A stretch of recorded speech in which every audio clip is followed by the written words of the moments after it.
BCom part first के costing के paper में बच्चों जॉब कॉस्टिंग हम आज देख रहे हैं।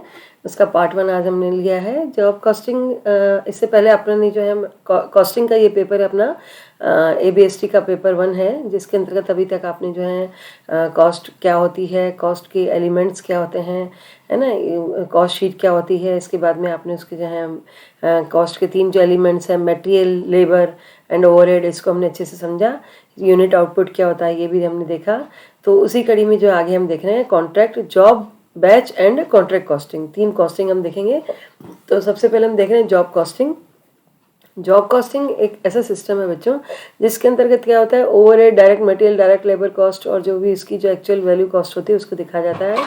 जब भी कभी है ना जो होता है एक स्पेसिफिक ऑर्डर लेना होता है, स्पेशल ऑर्डर लेना होता है और उसके लिए जो है कॉस्टिंग हमें निकालनी होती है, तो हमें जॉब ऑर्डर जो है कॉस्टिंग को फॉलो करना होता है।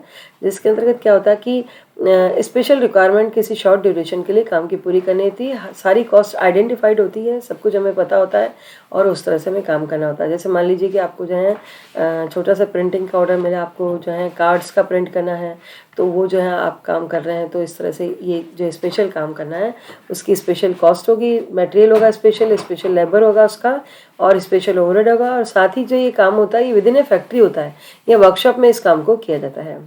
तो इसको हम रीड करते हैं। Job costing system determines manufacturing cost by dividing them in overhead, direct material and direct labour cost. ठीक है, मैन्युफैक्चरिंग कॉस्ट होती है ये और वो उसकी एक्चुअल वैल्यू हम कैलकुलेट करते हैं।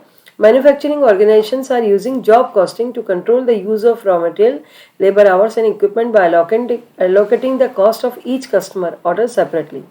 हर कस्टमर का अलग से ऑर्डर होगा, अलग से, जैसे उसका शादी का कार्ड छाप रहे हैं आप उसका, या उसके आप पैम्फलेट्स बना रहे हैं, तो भी उसका जो भी स्पेशल उसका काम होगा उसका स्पेशल ऑर्डर होगा, है ना। When an organization product are not same, job costing is an effective tool to allocate the cost of each product and keep track of the order expenses. उसको कंट्रोल करने का खर्चों को इफेक्टिव टूल है ना। आजकल क्या होता है कि बिजनेसेस जो हैं ज़्यादातर कंप्यूटराइज जॉब कॉस्टिंग सिस्टम भी फॉलो करते हैं to improve cost control and boost their profitability को बढ़ाने के लिए वो अपने जो है कंप्यूटराइज्ड अकाउंट भी मेंटेन करते हैं। तो इसकी डेफिनेशन बच्चों CMI ने क्या दी है वो देखिए आप। The form of specific order costing which applies where work is undertaken to customer special requirement, customer की स्पेशल रिक्वायरमेंट होती है उसके आधार पर होता है। And each order is of comparatively short duration, हर आपका जो ऑर्डर होगा वो छोटा सा ड्यूरेशन का होगा। जैसे बच्चों इसको हम कंपेयर आगे भी आपने पढ़ा नहीं है लेकिन आगे देखेंगे आपके, हम कॉन्ट्रैक्ट जो होता है वो लंबे पीरियड का होता है, जॉब जो होता है वो छोटी पीरियड के लिए होता है, शॉर्ट ड्यूरेशन, 2 महीने, 1 महीने, 15 दिन का आपको काम मिला है, उस काम को पूरा करके आप उसकी कॉस्टिंग बताते हैं और अपना प्रॉफिट कैलकुलेट करते हैं। And operations as a continuously identified unit, आपकी यूनिट आपको क्लियर है कि हमें कौन सी कॉस्ट निकालनी है।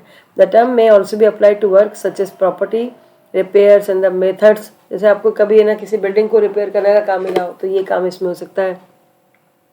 इंटरनल कैपिटल एक्सपेंडिचर जॉब के रूप में भी इसको किया जा सकता है।